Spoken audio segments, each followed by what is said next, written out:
We're live. I'm ready, yes. Okay. I'm ready. So we're in Parliament Square Yes. in London. So can you tell me a bit about why you're here? Yes, we've gathered here today to commemorate the June 12 protest.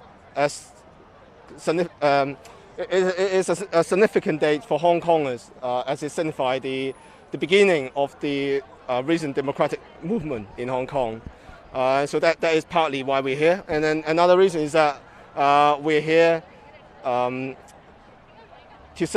show our gratitude to the British public and also the British government for providing a sanctuary for Hong Kongers to move over here, away from to the horrors of the modern-day cultural revolution in Hong Kong. Yes. And so, did you come here on a BNO passport? I'm a British citizen myself. I've lived in UK for about 20 years. Yes. Yeah. And what's it like in Hong Kong now? Can you describe the freedoms? Sorry about the microphone sound for anyone listening. What's the situation now in Hong Kong? Well, I haven't been to Hong Kong recently, so I can't really say for sure, and as I haven't experienced it myself. But a recent report has shown that there have been 34,000 visa requests coming from Hong Kong in 2 months. So, and thousands of Hong Kongers have already arrived UK.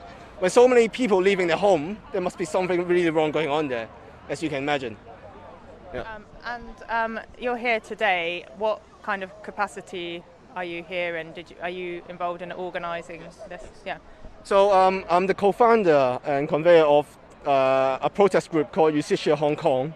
Justitia as in justice in Latin.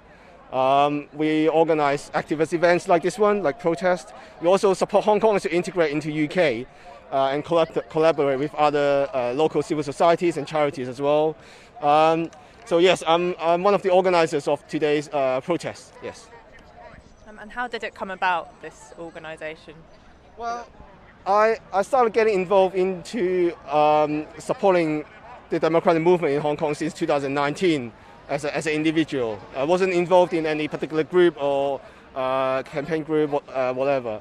I was just doing it as an individual. Sometimes I would organise stuff with my friends, or I would join other groups. But only until about last year, late last year, around October time, I started realising that this movement is going to go on for a very long time, and I want to support it in a more sustainable way. So that's how I come about the idea of setting up an organisation to continue protesting against the CCP, and also to counter the infiltration of the CCP in UK.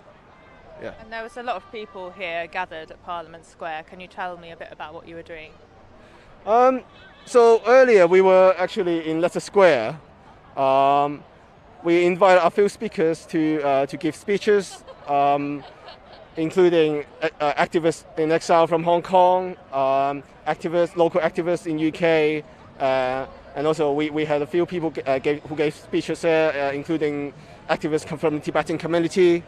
And also we were singing British national anthems as a gesture to show our gratitude to the general public in UK. That's pretty much what we were doing earlier. Yeah. Yeah. Thank you so much. Maybe just quickly to talk a bit more about how Hong Kong and how Beijing seems to be drawing Hong Kong into its orbit.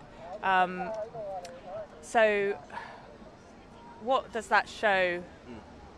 What the nature of the Chinese Communist Party? If you look at what's happening in Hong Kong, what does that reveal about Beijing? Well, what is happening in Hong Kong is not unique in the world. This authoritarian regime is doing the same thing to our friends and allies in other countries and other regions. For example, like Tibet, East Turkestan, Taiwan, even